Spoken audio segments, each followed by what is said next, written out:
This is a quick recap of UFC Vegas 102. This is Fight Picks Pro, second degree white belt. No, I'm just kidding. So, we're going to keep this quick because what's the point in talking for too long since I don't got that many listeners at the moment. But also, I just want to get to the point, get to the facts, because I also use these videos as reference for the future when I make other bets.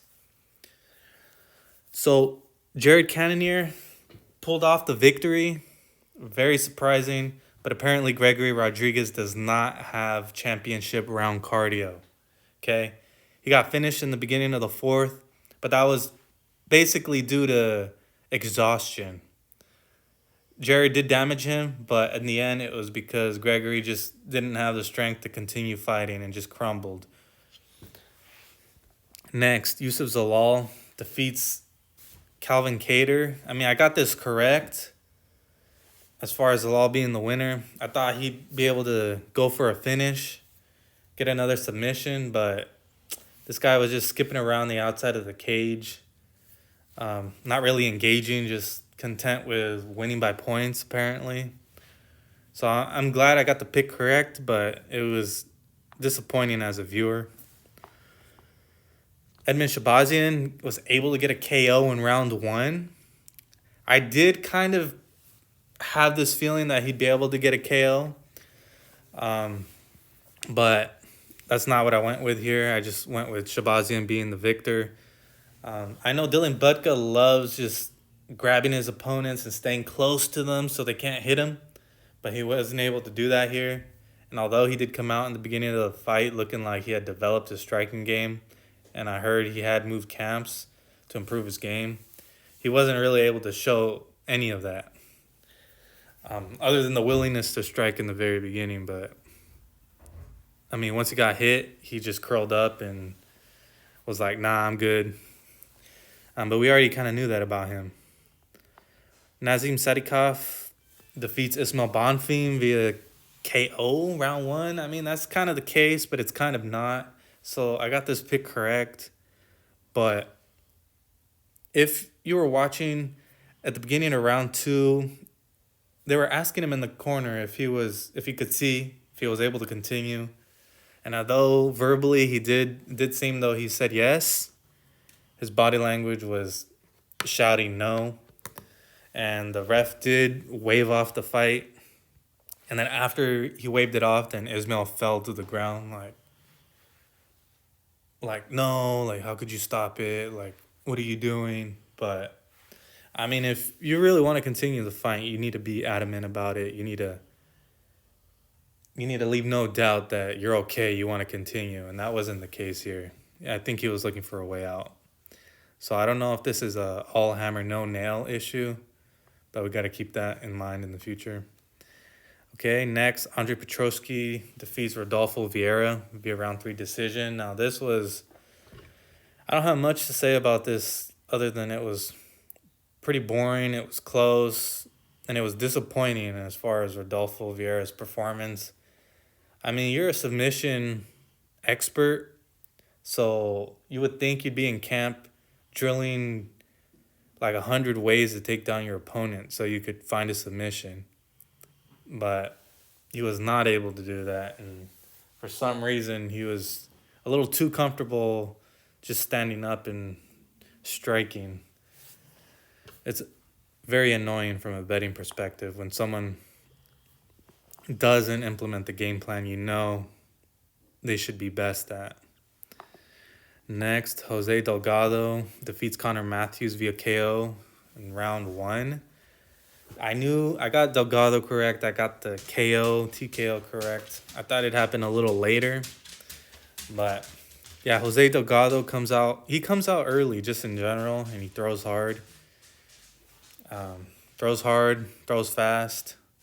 You know, he looks to hurt his opponent. And Connor Matthews in his last fight, though he's a well-rounded fighter, like once he got hit with a good shot, like he wilted. He curled up.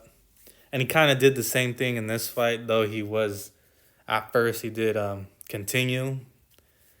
He's not as bad as Dylan Butka. Like, he got hit with a couple good good shots, and he continued. But once he got with the, I guess, the finishing shot, he was pretty much just, he was done. He curled up, and Jose Delgado just put on the finishing touches, and I think he put him out cold at the very end. Next, Angela Hill versus Ketlin Souza. Ah, God, another fight that pisses me off. Like, you're 40 years old and you're still winning a decision. That's good for you, but I mean, Ketlin Souza, what are you thinking? I mean, you're the younger fighter. You should be pressing the action. I know you like to rely on your power, but you throw some power shots and well, fucking throw some more. I mean, you ended the fight still with some energy still in you. You weren't like crumpled over, like dying of exhaustion. So I don't know if that's a fight IQ issue or what, but that was annoying. But this could have gone either way, but it was an incorrect call for me. Not to mention, this was Angela Hill's like first split decision victory ever. Next, Rafael Estevim defeats Jesus Aguilar via round 3 decision. So this was a perfect call. I had Estevim correct, and I had decision correct. He's shown the ability to stay safe on the feet, and that's what he was able to do in this fight. And we already knew he had a good ground game, good control on the ground with his jiu-jitsu, even though he kept falling over the top of Jesus Aguilar. Yeah, Jesus wasn't able to land his big KO punch, and he wasn't able to snatch up a guillotine, which he kept going for. That'll probably work some more in the future against other opponents, but yeah, against a jiu-jitsu expert like Rafael Estevim, like it was not happening. And another thing to note is that Rafael Estevim continues to get tired in the third round to the point where it worries you if you had money on him. So in the future, if he fights, against other opponents and they apply a bunch of pressure in the third, they might be able to put him out. And Jesus might have been able to do that if he just focused on purely striking at the end. But he was like striking and going for some takedowns. Not smart on his part. Next, Gabriel Bonfim defeats Chaos Williams via submission. Round 2. I mean, this was just a good performance by Gabriel Bonfim. I had him as the victor. I thought he'd be able to KO him, and though I think he almost did, he ended up, just going with the flow of the fight, and once he knocked him down, he went for a submission, which was smart on his part. I can't blame him for that. And just one thing to note about Chaos Williams, we already knew he was a fighter who likes to throw hard, kind of like power over technique sometimes, but I must say in this fight he did look like he was much faster. So it looks like he's made some improvements with his speed. And then next we have Elijah Smith. He defeats Vince Morales via round 3 decision. This was a good performance by Elijah Smith. I was impressed. He did way better than he did in his Contender Series fight. And he did mention that for his Contender Series fight, he had taken it on 2 weeks short notice, and that was the reasoning for his performance. So, so it did kind of show in this fight. He looked like he was good with his cardio. His striking looked good. His takedown game was good.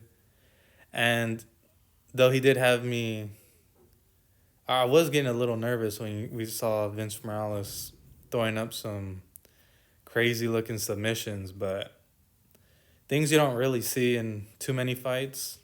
But Elijah Smith looked keen on these. He was able to stay safe and not get submitted. So his defensive ground game looks to be good.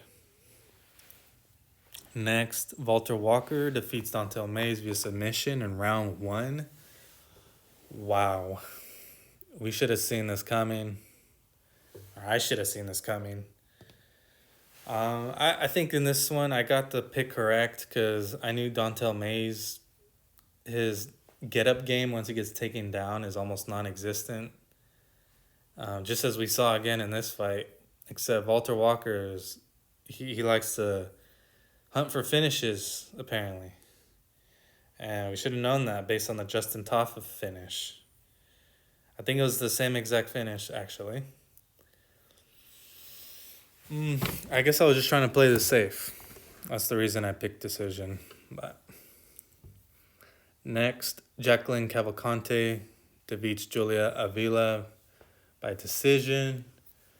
Now this was pretty obvious. This one I was kind of even though I got this correct, I was overthinking a little and thought Julia had more of a chance than she really did after watching the fight. It was just a, beautiful striking performance by Jacqueline. She landed the better strikes, the harder strikes, and Julia wasn't able to really have an answer for anything. And it would have been nice to know if that this was Julia's retirement fight. That always helps in making these predictions, but I don't think that info is out there at all. So anyway, I got 8 out of 12 correct. This went to decision, and it was a close fight. This went to decision. That was a close fight. And this one, another one, decision. I thought it was close. Could have gone either way as well. And this one was just wrong. But I'm glad I didn't have Jared winning, but I'm glad he won. He is my favorite fighter out of the two. So good for him. And yeah, that's it. And I'll be posting my picks for UFC Seattle. Cejudo, the Cringe King, versus Song, the Great Wall of China Yadong, later this week after I do the research. I might do an early picks video. I know some people like to get early insight. So I might drop that. And if I do, that'll be before I complete my research for all the fights. But definitely later in the week, I'll be dropping a prediction video after having done all the research. Okay, like, share, and subscribe. And I'll see you later.